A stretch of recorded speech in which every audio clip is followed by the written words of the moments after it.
Well, good morning, good morning. Happy Arctic blast. Here comes another one, right? If you're watching from outside of Alabama, we are facing another winter storm, which if you're above Kentucky, you might laugh about it, but it's a big deal to us, right? It's a big deal here, so I'm glad you're here today. I'm glad you're watching online with us this morning. If you haven't yet scanned the QR code, do that and see the top 3 things happening at Kingwood. One is tonight. It might be cold outside, but it's going to be hot in here. We got soaked tonight, and it's our monthly prayer and worship service. We're going to have communion and a time of ministry, and so we want to invite everyone to come and join us tonight. If you're online, it's only in person, so if you're in our local area, we'd love for you to come and join us for that. And then next Sunday morning is a very, very important day in the life of Kingwood Church, because we are going to have our winter and spring life group launch. So all of our life groups are launching for the winter and spring, and if we have your email address, we'll send you an email this week with our guide that gives you the list of all the groups. And then next Sunday morning, we'll have some friendly people here that you can talk to who can help you find a group that you could try out to see if that group is good for you. Because at Kingwood, it's very, very important that you find your people. It's very important that you connect in a group somewhere. And so here's how we say it at Kingwood all the time: life is better together, right? And so those connections are vital for your spiritual life. We often say it here, that's how we become living stones to build this house that God is making out of all of us. Well, I hope that these 21 days of prayer are encouraging you and feeding you. If you're prayer and fasting, or just praying, that you're following with us in the devotional. How many of you are enjoying the devotional? Has that been a good meal? Man, we are feasting on Jesus right now, and He is good, isn't He? Isn't He good? Man, He is good. And these days, yeah, come on, He is good. These 21 days of prayer are always so enriching, and I can't think of a better way to start the year. So I'm glad you're on the journey with us. One more week, and you can eat some pizza or whatever it is that you're holding back on. But hopefully, this has set a good pattern for the year for all of us. Well, we're continuing our series today called Hearing God in Everyday Life. And last week, we gave you 4 ways that you can hear God, or that God speaks in everyday life. Today is going to be the heaviest of the 4 messages, and I want to encourage you to do this. I want to encourage you to take notes today, because if you haven't hit this spot yet in your own life, if you walk with Jesus long enough, you will. And if you have hit it, or if you haven't, you know someone who's in it. And what'll happen is you'll be like, man, I feel like I heard some preacher somewhere say something about that. What was it? Wouldn't it be great if you had that written down and you could pull that back out somehow and be able to access it? Also, there are some of you who are currently, this message will be very relevant to what you're experiencing currently. So today I want to talk about, what do you do when you can't hear God's voice? What do you do when, despite your best effort, you get no clarity, no direction, you can't seem to discern anything through His Word, through other believers, through your circumstances? It just, despite your best effort, you're just in a fog, and there's no clarity. What do? Well, I do want you to know that there are times that God does not speak. And we can see that in the Scripture, because in the Bible, in the book of Habakkuk, the book ends with God not answering Habakkuk's concern. And we'll look at that at the end of the message today. But Habakkuk has all these unresolved issues, and he's just kind of standing and worshiping God in the middle of them, but there's no answer. And the book ends, and we don't have the sequel. Like we don't really know how that story ended, because the Bible never tells us. And so we know there are sometimes God doesn't speak. Between the Old Testament and the New Testament, there's 400 years. Can you imagine? There's 400 years where God did not speak. And then most of the book of Job, when Job is suffering and struggling and, all these crazy things are happening to him, there are people who are trying to talk to him, but they're giving him the wrong advice and they're giving him bad theology, and they're friends, But Job hears nothing for the longest time. You can read chapter after chapter. And then when Jesus himself hung on the cross, he said to God, the Father, "Why have you forsaken me? Why am I alone? Why can't I hear anything?" So this morning what I want to do is I want to give you 6 reasons that God may not speak. Now, I'm sure there are more. I'm sure I don't have any kind of corner on this market, but I want to give you the 6 that I could think of, okay? Number 1, sometimes God doesn't speak because we don't ask. we haven't prayed. Let me say it a little different way. We haven't listened. And so sometimes God's saying, "I have something to say, but you have not asked me to say it, nor have you tried to listen to me saying it. Therefore, I won't say it." James chapter 4, verse 2 says, "You do not have because you do not ask God." And so sometimes it's just a very simple matter that we haven't taken the time to slow down and to pray and say, "God, do you have anything to say about this?" Number 2, sometimes God doesn't speak because our motives are wrong. If you continue on the next verse in James chapter 4, it says, "When you ask, you do not receive because you ask with wrong motives, that you may spend what you get on your own pleasure." So I just want you to see, even though that particular motive might not be the problem all the time, this verse does give us an understanding that God sometimes responds or doesn't respond to our wrong motives. So sometimes we don't want to know what God has to say. We don't want God or His kingdom or His will or His plan. We just want an answer, right? Have you ever been there? Well, God, we're not interested in a relationship right now. We got problems that need fixing, and we're getting our brains beat out down here. Do something. Am I the only one that's ever been there? Come on, God. Do something. But here's what I've learned about God. He will not be lured into our chaos. God is not a spiritual pharmacy that's just got a spiritual pill that's going to, like we pull a lever and out comes the answer. That's not how God works. God is a living being who has a deep desire to have a relationship with you and I. So sometimes our motive is a hindrance in hearing God. Number 3, sometimes God doesn't speak because He's drawing us closer through the silence. We've all had the experience where we're talking to someone and their voice is so low that we say, what? We lean in and we sort of tilt our ear toward them and we're straining to try to hear because they're speaking so low we can barely make out what they're saying. And I think sometimes God functions that way with us by not speaking, because by not speaking, we keep leaning in and God, are you trying to tell me something? Did you say something? And he says, come on, keep coming a little closer. Because sometimes what happens is if we were to pray about something and get a quick answer, we just go back to what we were doing and forget all about God. We just move on to whatever's next. Sometimes God doesn't speak because He's wooing us closer.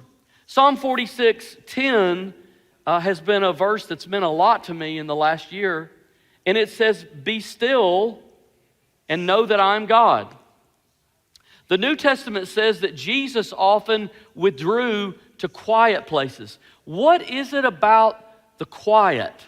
What is it about silence that helps us know God more? I think silence is so important, and I think it's probably one of the most important spiritual disciplines that you and I can practice in this current setting, because as a society, we're overworked, we're overcommitted, we're mentally and emotionally oftentimes unhealthy, and to sit before God in complete silence and surrender is one of the most countercultural things that you can do. I remember seeing an interview years and years ago. I'll date myself a little bit, but Larry King, how many of you have heard of Larry King? Larry King Live, remember that?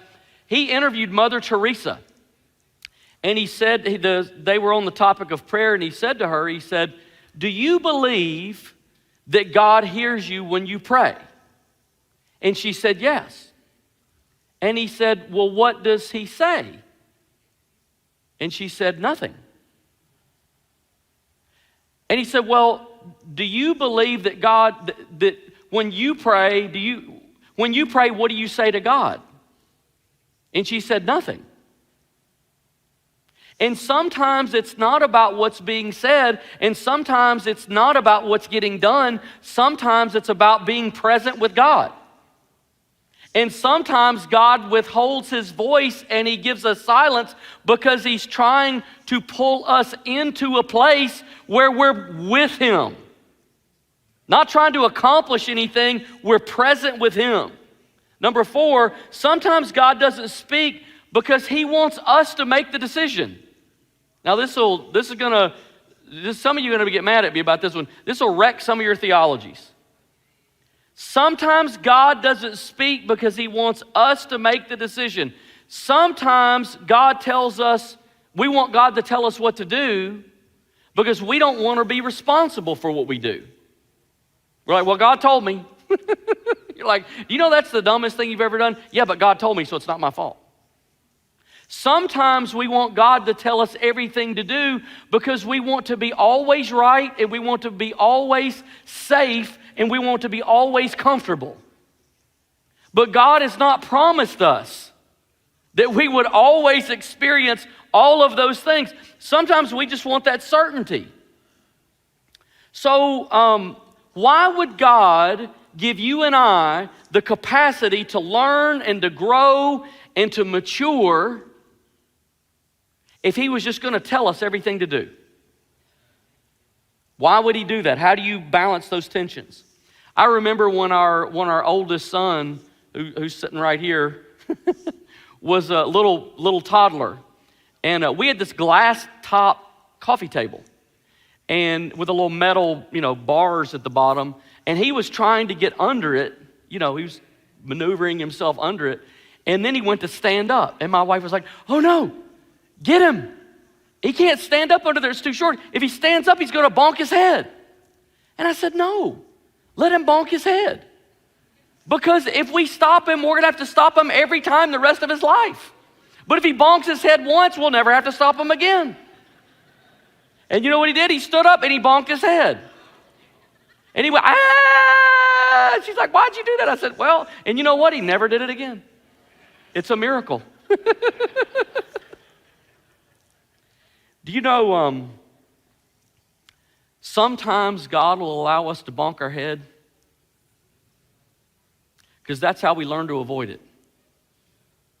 That's how we learn wisdom. As I've noticed, there's this evolution of discernment and wisdom and all of this, hearing God's voice, that I've noticed in my own life that I really wondered about for a long time. It seemed like when I was younger in faith, I was oftentimes more clear and more certain about what God wanted me to do in certain circumstances. But the older I've gotten, sometimes I come to big major decisions and I can't get clarity to the point of certainty. And in that transition, it threw me off sometimes because I was like, why won't God just talk to me the way that he did back then? Why won't God, I'll do it. I'm willing. Because that's what we think the issue is. God, I'm willing. Sometimes it is, but oftentimes we're like, just tell me. I'll do whatever you want me to do. But I've noticed this evolution, and the older I get and the deeper I go in God, the more I realize that I'm making some of these decisions with less certainty. with less clarity. Why? Sometimes God, as you grow in Him, will lower the certainty so you can learn wisdom. Does that make sense? Because God didn't bring any of us about to make us robots, just to tell us everything to do. God may withhold some certainty from you to help you grow in wisdom. Proverbs 4:7, listen to this, says,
in this relationship, have you learned anything? In our time together, have you learned my ways? Have you learned my truth? Have you learned what I would do if I were in your position? Has any of this rubbed off on you? Have you learned? If He doesn't give you that gap, you'll never grow up. If you reject that gap, you'll never grow up. And you'll be stuck either waiting on God, asking God to tell you something to do about something, or you'll make up something and say it was Him because you think that's the only way forward. You know, Paul the Apostle experienced supernatural things that most of us will never experience in our entire life. Physical, supernatural revelations from God. In fact, the way that he became a believer is he was riding on his horse. He was a revelation of Jesus came, probably unlike anything we'll ever see until we get to heaven. Knocked him off his horse, physically knocked him off his horse into the dirt. Blinded him, and he heard an audible voice of Jesus Himself saying, "Why are you persecuting me?" And in the New Testament, you can read in some of his letters, Paul received supernatural revelations and knowledge and all of this. But did you know that most of Paul's decisions, as you track them through the New Testament, were not made by divine guidance?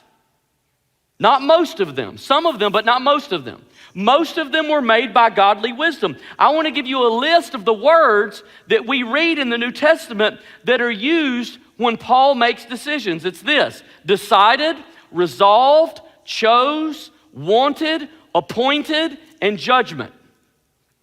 Most of the time, Paul used godly wisdom. So you're asking, well, then what should I do? Do I just do whatever I want to do, or do I just do whatever makes sense to me? No.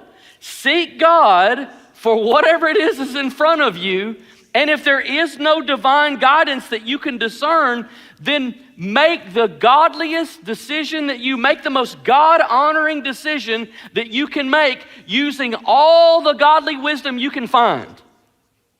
Use godly wisdom to make God-honoring decisions. That's what you do when there isn't divine guidance. Number 5, sometimes God doesn't speak because He's mysterious. I love this point because this is like the point that captures all the other points. This is the one that if there's a gap anywhere, this is the one. We have to remember who we're talking about. We're talking about God. He's not human. He's unlimited. He's all knowledgeable, all powerful, all wise, more loving than we are, smarter than we are, more intelligent than we are, more insightful than we are. He's just altogether different than we are. So sometimes God doesn't speak because he's mysterious, because our little human brains can't wrap our mind around something as large and as big as he is. We can't understand him. We can't fully comprehend him because he's God. If you could understand him, would he be God? Or would he be something else?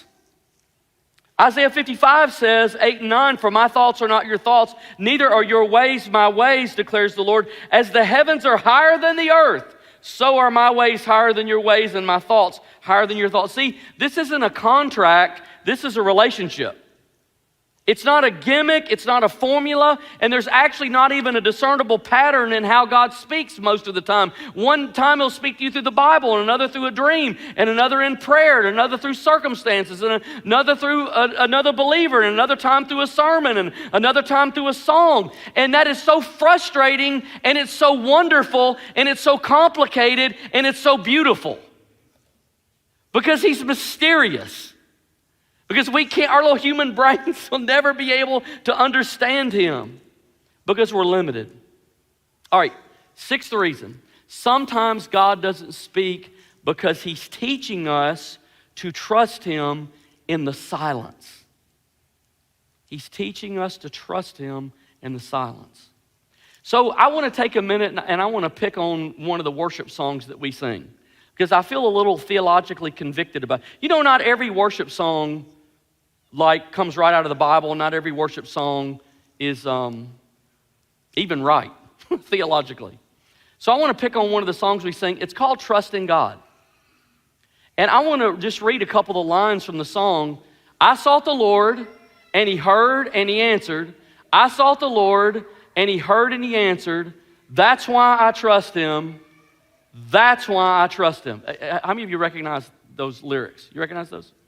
Hey, by the way, we're keeping the song. We're not getting rid of it, okay? I just want you to know. You're going to come back here and be like, I thought that was a bad song. I thought we were going to sing it. No. We're going to sing it. But I do have a few questions. What do you do, according to the theology of that song, what do you do when you seek the Lord and he does not answer? Do you not trust him? Because he doesn't always answer. So what do? Do you just go, well, if the reason I trust him is because I prayed and he answered, then maybe when I pray and he doesn't answer, therefore I guess I shouldn't trust him. Is that how that works? What would this song have to say to Jesus on the cross when he said, my God, why have you forsaken me?" What would this song have to say to Job through the many chapters of the book of Job and the who knows what time period in his life when God was silent? What would this song have to say to Paul the apostle, who asked the Lord 3 times to take the thorn in his flesh away, and the first 2 times he didn't get an answer? What would this song have to say to them? 2 things can be true at the same time. When we seek God, does he generally answer? Yes. When we seek God and he generally answers, does it cause us to trust him more? Yes, that's why we're keeping the song. Because there is truth in it. But also, is it true that sometimes God teaches us to trust him through silence? Because when God's not speaking, what do you have left but trust? You don't have anything else. You don't have a current word. You don't have a direction. You don't have an impression. You don't have an insight. You don't have it. What do you have? Sometimes God will build your trust in him through actually not talking to you. Because in that moment, he's teaching you, watch this, to trust him. Not his power, not his hand, not his voice, not his work, but him. And the only way you and I can ultimately ever learn to fully trust him is if his hand's not moving and he's not working and he's not talking and we can't see or hear anything, and he strips all of that away and says, now, in this vacuum, do you trust me? Whew. Man, that's heavy stuff. It is painful, and it's purifying, and it's faith building. So, what do you do when you can't hear God's voice? I just have two thoughts for you today. And we sang it just a minute ago. Charmaine led us in it so well. Number one, wait on God.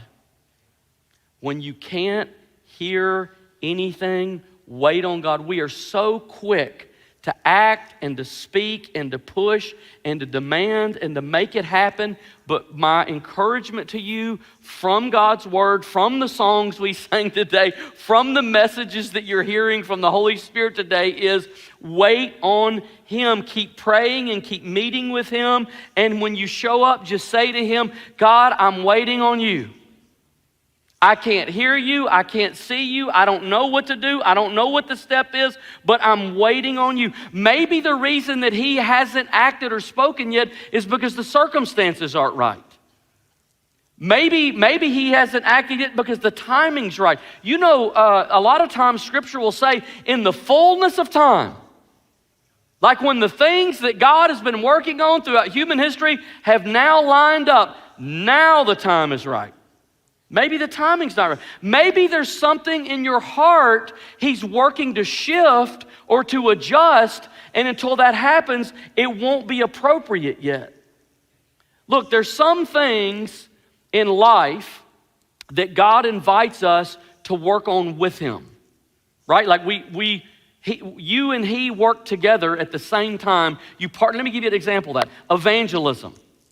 Evangelism is one of those things that God calls us to partner with Him. It's not all Him, it's not all us. But God's not going to do evangelism without us, and He's not going to let us do it without Him if we'll yield. Prayer, it's part us, it's part God. But there are some things that God wants to work on in your life that He will not work on if you're working on it. In other words, God's kind of giving you a choice, and He says, if you work, I'll wait. If you wait, I'll work. And I don't know which ones those are. I don't know which ones those aren't. That's part of the mystery of God and the mystery of relationship with Him. There's some things He's not going to put His hand on it till you take your hand off of it. And when you release it and say, okay, God, okay, I'm going to wait. I surrender. I'm not going to try to get in and move things around and fix this and take control and take charge. I'm not going to do it, Lord. I'm going to wait on you. And He goes, perfect. That's what I've been waiting for. And then He moves in and starts to work. King David, who we learned last fall, was a man after God's own heart. He learned that in Psalm 40, verse 1. He wrote about it. He said, I waited patiently for the Lord. He turned to me and heard my cry. Do you know, when pressure comes in life, I am so likely to double down and to push harder and to start pulling levers and to just start pushing buttons. Because I'm just an action-oriented person, and I like to see things move. And when pressure comes, I'm so likely to just start doing something. Just start moving. And maybe you identify like that with your personality. But if you can't hear, my encouragement to you is wait on Him. And it takes a lot of maturity and it takes a lot of faith. But watch this. It is a truth that you and I will spend the rest of our lives learning again and again and again and again. Because it's hard as limited humans to get that truth and to hold on to it all the time. Because when the pressure comes, we default back to our old methods, and we start trying to make something happen because the pressure's squeezing us and it pops out some activity sometimes. And God is saying, wait. So here's the question. Will you wait on God until more clarity comes? In other words, don't move forward in the fog. Don't move forward in the confusion. You're not always, as we said earlier, you're not always going to have 100% certainty. but you shouldn't have 100% fog either. And if you've got, 80, 90, 70% fog, then my advice to you would be wait on the Lord until you get more clarity. Here's the second thought. By faith, make the decision to trust God. God has given us some wonderful, wonderful promises. And I want to read 3 of them this morning. Isaiah 7:14, therefore the Lord himself will give you a sign. The virgin will conceive and give birth to a son, and he will call him Emmanuel. You know what the name Emmanuel means? It means God with us. I think it's so kind and helpful and encouraging and powerful that God gave his son Jesus the name Emmanuel. It's his name. God is with us. Matthew 28:20 says, and surely I am with you always to the very end of the age. Always. There's never going to be an exception. On your worst day, in your darkest moment, in your most frustrating hour, it's still going to be true. Deuteronomy 31:8, the Lord himself goes before you and will be with you, and he will never leave you nor forsake you. Do not be afraid and do not be discouraged. These are wonderful, beautiful promises. Here's where the tension comes in. When life gets really difficult, you have a really tough decision to make. And here's the decision. Are you going to trust God's promises, or are you going to trust your circumstances? Which one are you going to believe the most? In other words, despite how you feel, despite the fact that you've heard nothing, despite the fact that you see nothing, despite the fact that you can't find even a crumb of direction, will you stare in the face of all of it and trust that God told you the truth? When all of your senses are detecting the opposite. Where's God, and why is this like it is, and why does this not work out, and why is nothing changing, and why is nothing happening? Will you trust that God has told you the truth in the face of it all? For those of you who know our story, if you're new to Kingwood, you may not. My wife had a terrible disease, and it degenerated her life, and her needs became so high, I wasn't able to care for her anymore. And we had to move her to a nursing home. And in the nursing home, we moved her in, settled her in, and about 6 or 7 weeks after that, a wave of COVID broke out. And so we weren't allowed to go in and see her anymore, and she couldn't come out. And so me and my 2 sons would go to the building and stand in the grass on the outside of the building and look in her window, press our face up against her window and look at my wife like an animal in a cage. It was sad. It was painful. And when I watched my 2 boys stare at their mom in that little room, it was painful. It was so painful. And all of my emotions were screaming at me, saying, you said to her, till death do we part. And you lied to her because you've left her here. Now, I know that's not logical, but I can tell you this, it was emotionally true for me in the moment. And so then I was screaming at God, God, where are you? Say something, do something, move. And I'm telling you, for months and months, I could hear nothing, and I could see nothing, and I could feel nothing, and it was fog. It was all fog. There was no sign of anything from God anywhere, no impression, no activity that I could discern. And here's why I'm saying this to you, because I want you to know this is not kindergartner faith. This is not preschool level Christianity. The hardest thing I've ever done in my entire life is trusted God in the silence. It is not easy, and I'm not gonna make it sound easy, and I'm not gonna like pretty it up and say, oh yeah, just trust God, it's so simple. It's not simple.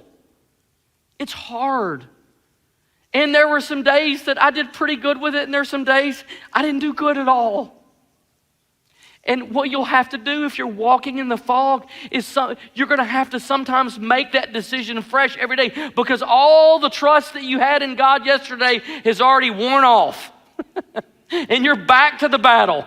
You're back to the problem. And your emotions are surging. And you're going to have to make the decision again, sometimes every day. Sometimes you're going to have to make the decision many times throughout the same day. Because news will come, or problems will come, or your emotions will flare up. And it is brutal. It's brutal. But here's the decision. Here's the decision, best that I can tell. Will you trust what you're experiencing, or will you trust God? Will you trust that your circumstances are the deepest truth that's happening, or will you trust that the promises of God are true? Ephesians 6:13 says this, therefore put on the full armor of God, so that when the day of evil comes, you may be able to stand your ground, and after you have done everything, to stand. What's better than a word from God? What's better than hearing God's voice? I'll tell you what it is. It's that under the gracious hand of God, you have learned to stand when there is no word. Can I say that again? What's better than a word from God or hearing the voice of God is that under the gracious hand of God, you have learned to stand when there is no word. Explain to me how the people of faith made it for 400 years between the Old and New Testament with no voice from God. How did they do it? They had to learn to stand on God's promises and on God's work in the past until the storm passed. When you can't hear God's voice, you must trust God's heart. I don't know how Habakkuk learned it, but he did learn it. He learned this truth of standing. And I want to read to you the last 3 verses of his book. Habakkuk chapter 3, verse 17 says, though the fig tree does not bud, and there are no grapes on the vines, though the olive crop fails, and the fields produce no food, though there are no sheep in the pen, and no cattle in the stalls, yet I will rejoice in the Lord. I will be joyful in God my Savior. Listen. The sovereign Lord is my strength. He's stating this by faith in the middle of circumstances where nothing has gotten better. Nothing has changed. Nothing's improved. There is no answer. There are only questions, and he's stating this by faith in the middle. The sovereign Lord is my strength. He makes my feet like the feet of a deer. He enables me to tread on the heights of wine so I can stand. So I can stand. Do you know the goal of life is not to live in perfect circumstances? Because you never will. The goal of life is to live in perfect love. Because God's love will always be perfect and always accessible. Would you stand with me this morning? Before we go to prayer today, our worship team is coming to lead us, and I really believe the Lord today has a moment planned for us to minister, to encourage, to strengthen, to bring life, to take weary hands and to lift them up. And I want to ask you as we sing this song that you just prepare your heart for that moment. Sing with our worship team as they lead us this morning.